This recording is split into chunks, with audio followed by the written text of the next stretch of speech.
में एक राजा रहते थे, उनकी दो रानी थी, मोती रानी और दमोती रानी। मोती रानी बड़ी थी, फिर दमोती रानी छोटी थी।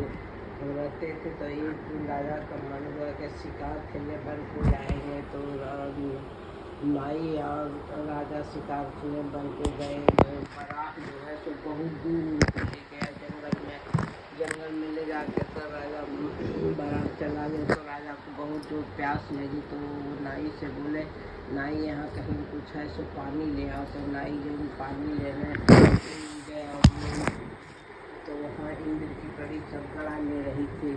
इंद्र की परी सब गड़ा ले रही थी, तो उनका एक गड़ा बढ़ रहा था। तो जब नाई ने पानी पी लिया तो बोला, नाई नहीं तुम्हारे साथ कौन है? लेकिन राजा है। तो एक गड़ा हमारा बढ़ रहा है, तो ले जाके तुम नाई को राजा को दे देना और कहना 8 दिन भादो रहे। तो 8 दिन भादो रहे तो बड़ा ले लेंगे और पूजा करें। 8 दिन आसिन जाएगा तो महालक्ष्मी का पूजा करेंगे, 16 तरह का पकवान बना के और पूजा करेंगे। नाई ने ले लिया है, तो यहाँ राजा को खीर पानी दिया। बोले कि राजा वो उनकी परिसर ने एक बड़ा दिया है, बोले कि 8 दिन भादो रहे तो बड़ा ले लेना। और 8 दिन आसिन जाए तो 16 तरह का पकवान बना के महालक्ष्मी का पूजा करते। कहीं ठीक है आए। राजा घर आए तो छोटी रानी को दिया, दमोती रानी को, कि रानी रानी हम आपके लिए सौगात लाए हैं। तो बोली क्या लाए हैं? कि ये है गड़ा है, 8 दिन भादो रहेगा तो गड़ा लेना, 8 दिन आसिन जाएगा तो 16 तरह का पकवान बना के पूजा करना लक्ष्मी जी का। तो बोली कि मेरे से तो इतना मेवा मिष्ठान खाया नहीं जाता है, ये गोरा भैरवा कौन खाएगा? तो लेके उन्हें फेंक दिया। तभी आई थी दमोती रानी की दाई आई थी सीधा ले गए, तो उसने सब सुन लिया था। तो उसने वो बड़ा जो फेंकी थी रानी ले गई और ले जाकर बड़ी रानी को दे दिया।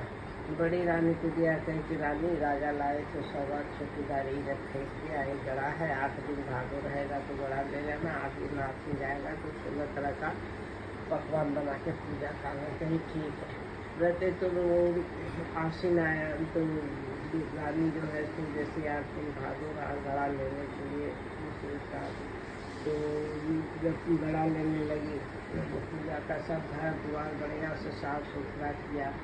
और जो है तो लक्ष्मी जी ने सोचा चलो हम हुआ करें, क्या पता है। दमोती रानी के घर गई तो बच्चों ने हल्ला किया, रानी रानी तेरी मौसी आ रही है। तो बोली कि मौसी किस भेष में आ रही है? कि कुकरा फूकत चिथरा लटकत हसूकरा बहत गिरहत दूरहत, ऐसी भेष में मेरी मौसी नहीं हो सकती है। तो वो दूर हट करके तो रानी जो है तो लक्ष्मी जी चली गई। तो गई तो बड़ी रानी के पास नीम बन में वो रहती थी बड़ी रानी। वहाँ जाके बच्चों ने हल्ला किया, रानी तेरी मौसी आ रही थी, किस वेश में आ रही है? कि कुकरा फूकत चिथरा लटकत हसूकरा भात। कही के ठीक है आओ बेटा। तो आई तो वहाँ गई लक्ष्मी जी से, कही कि बेटी क्या करें कि मौसी आज महालक्ष्मी का पूजा है ना, तो इसलिए मैं पूजा की तैयारी कर रही थी। ठीक है। उस दिन वो बड़ी दाई को भेजी थी, बोली कि थोड़ा अच्छा अन्न देना, मुझे ये करना है। तो उसने उस दिन और खुदी चोकर ये सब दे दिया। तो फिर उसी को साफ सुथरा कर रही थी। तो लक्ष्मी जी ने कहा बेटी तो तुम ये सब मैं साफ कर देती हूँ, तुम गड़ा ले आओ। कही ठीक है मुझसे। तो लग गई थी कि जाओगी, गई गड़ा, जब नदी में गई गड़ा लेने, तो बोली कि बेटी जब तुम गड़ा लेके वो निकलोगी ना सतबुड़की दे के, तो तुम्हें अगर लहर पटोरे मिले, सामान्य बनारसी साड़ी बढ़िया मिले तो पहन लेना। और जब साड़ी पहन के तैयार हो जाओगी, अगर डोली तुम वहाँ आ जाए तो उस पर चढ़ लेना। बोले मौसी मेरे भाग में ये सब कहाँ है? फिर भी गई वहाँ, तो जाके सतबुड़की दिया। सतबुड़की दे के जैसे ही निकली कि देखती है कि लहर पर वो जो है सो साड़ी रखा है और ब्लाउज। तो रानी ने नहा के फिर वो पहन लिया और पहन के फिर जैसे पहन के तैयार हुई कि उससे जो है सो कि वहाँ डोली लेके खड़ा है, उनका हाथ सब खड़ा है। तो उस पर बैठ गई। जब तक रानी उधर गई थी तब तक लक्ष्मी जी ने एक बार मारा तो वो टूटी झोपड़ी महल बन गया। दूसरा बार मारा तो वो जो है उसमें अन्न धन दौलत भर गया। तीसरा बाण मारा तो उससे नौकर चाकर हाथी घोड़ा सब भर गए। ये ठीक है, सब भर गए। तब जब लक्ष्मी वो आई गड़ा लेके तो बोलती है कि सो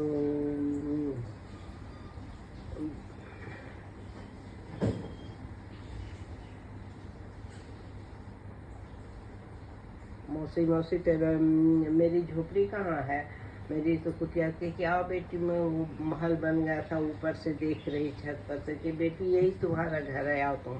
तो वो आई रानी यहाँ के खिड़की से लो बेटी, ये खिड़की उड़की बंद करके रखना। अब मैं कहती मौसी मौसी राजा को बुला ले, कि बुला लो। तो राजा को बुलाने भेजे। लक्ष्मी जी इतना कह के चली गई कि खिड़की उड़की बंद करके रहना। ये ठीक है मौसी, सब बंद कर दिया। और रानी ने जो है सो राजा को बुलाने भेजा। राजा को भेजा तो छोटी रानी बोली कि सो हम भी चलेंगे। कि तुम कैसे जाओगी, कहा सबका कंधा आ गया है, कंधे में दर्द हो रहा कि सो मैं चप्पल पहन के चलूँगी, जूता कि नहीं उसमें बिच्छू है तो तुम घर में रहो। वो नहीं मानी रानी। राजा तो घोड़ा पे चढ़ के चले गए। यहाँ तो यहाँ मसलन सोफा उफा लगा था, उस पर राजा बाहर चौकी पर जाके बैठ गए। और रानी ने सोचा कि आज बड़ी रानी कर क्या रही है, वो सब खिड़की उड़की बंद है, कुछ तो नाली में से हम मार पसा रही थी, वो पानी मार जो है सो नाली से। और छोटी रानी नाली से ही देख रही थी कि इसके घर में क्या हो रहा है। बस आदमी जैसे सिसकाया और सूरज जैसा मुँह जल गया। अब वो करती हुई चली कुआं के पास गई तो कुआं बोली कि इतने पानी भरने वाले आते हैं, सब नहाते धोते हैं, वो हमको भारी नहीं है, तू लक्ष्मी जी की निर्वासी दूर है। तो वहाँ से हट गई। फिर तालाब पे गई तो तालाब बोला इतने जानवर आते हैं पानी पीते हैं, इतने लोग आते हैं नहाते धोते हैं, वो हमको भारी नहीं है, तो लक्ष्मी जी की निर्वासी दूर है। वहाँ से रानी तो सड़क पे गई तो सड़क बोला इतनी गाड़ी घोड़ा आते हैं, वो हमको भारी नहीं है, तो लक्ष्मी जी की निर्वासी दूर है। फिर वो गथौरा पे गई तो वो बोली इतने सारे कचरा मेरे पे डलता है, वो हमको भारी नहीं है, लेकिन तुम लक्ष्मी जी की प्रकोप वाली दूर है। तो वहाँ से हट के चलते चलते भिखारी जंगल में चली गई। जंगल में एक साधु की कुटिया थी, उसमें जाके बंद हो गई। तो साधु जब रात आए दिन में शाम को तो बोले कि सो लड़का हो तो धर्म का भगना, लड़की हो तो धर्म की भगनी, दरवाज़ा खोल दे। जब दरवाज़ा खोला तो क्या अच्छा बेटी तुम हो सब लक्ष्मी जी की प्रकोप वाली, फिर के ठीक है रहो। रहने लगी। तब वहाँ इंद्र की परी सब गड़ा लेती थी, ये बेटी वहाँ इंद्र की परी सब गड़ा लेती है, तुम जाके सफाई उफाई सब कर देगा, दतमन करेगी, कुछ का सब फेंक के सफाई कर देगा। तो यही और आने बाद तो एक साड़ी लेके एक चीर लेके आ जाएगा। तो और वो बोलोगी घूरता कभी देखना नहीं उलट के। ठीक है बाबा। तो वो चली गई। रह जाती थी कुआं पर, पूरा सफाई उफाई कर देती थी, इंद्र की परी सब गड़ा लेती थी वहाँ। और आने वक्त एक चीज लेके आ जाती थी। तो वो सब बोली बाबा जो है सो तुमने तो चोटनी बसा रखा है, ठीक है नहीं सो ये जो है तो लक्ष्मी जी की निर्वासी है, लक्ष्मी जी की प्रकोप वाली, तुम लोग अपने मन से एक इसको दे दिया करो जब गड़ा लोगे। ठीक है बाबा, तो दे देते थे। ऐसे करते करते 11 साल बीत गए। एक तो 12वें साल वो जब ले तो सबने कहा घूरता के तो उसको जल के खाक हो गई। साधु ने सोचा बहुत देर हो गई है, अब तक आई नहीं बेटी, तो खुद ही वहाँ से निकले। अंदर आए यहाँ तो देखते हैं कि जली पड़ी है। तो कहें कि फिर उन्होंने अपने काली अंगुली से खून काट के निकाला, उस पर डाला, तो फिर सुंदर वो रानी जैसी तो सो गई। तो बोली कि सो बेटी देख लिया था तुमने, कि हाँ बाबा, ये ठीक है घर चलो गए। जब 12 साल बीत गए तो राजा को याद आई, नहीं चलो दमोती रानी को देखे कहाँ है। तो दमोती रानी को ढूंढने राजा निकले तो जंगल पहुँच गए। तो फिर राजा को वो कुटिया के थोड़े दूर पर प्यास लगी तो बोली कि नाई पानी ले आओ।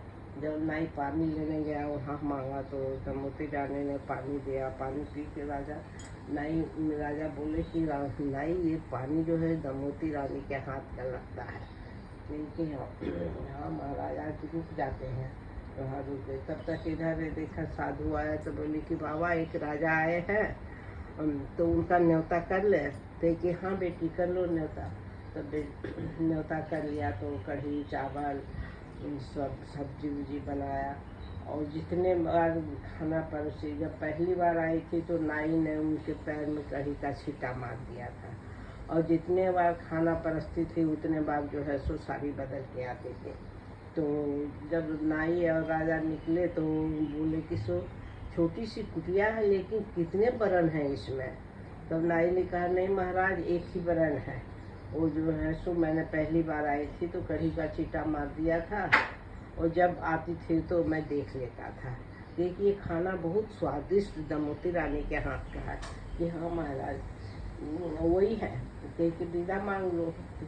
तब राजा ने साधु से कहा हमको विदा कर दीजिए। देखिए ये तो लक्ष्मी जी की प्रकोप वाली थी, लक्ष्मी जी की मेरी निर्वाचे, इसलिए यहाँ ठीक हुई। जब विदा कर दिया, विदा किया तो साधु के साथ वो उनकी साधु की कुटिया जाने लगी रानी के साथ। कि बेटी तुम चली, मेरी कुटिया कहाँ ले चली। कि बाबा तुमने सब चीज़ दिया, एक कंघी नहीं दिया। तो उन्हें कंघी दिया। बाबा ने बोली कि बेटी की बाबा की कुटिया जहाँ की तहाँ अच्छी छिटा। और यहाँ आई तो फिर बड़े धूमधाम से ये अब लक्ष्मी जी का व्रत करने लगे। माँ लक्ष्मी माँ की जय।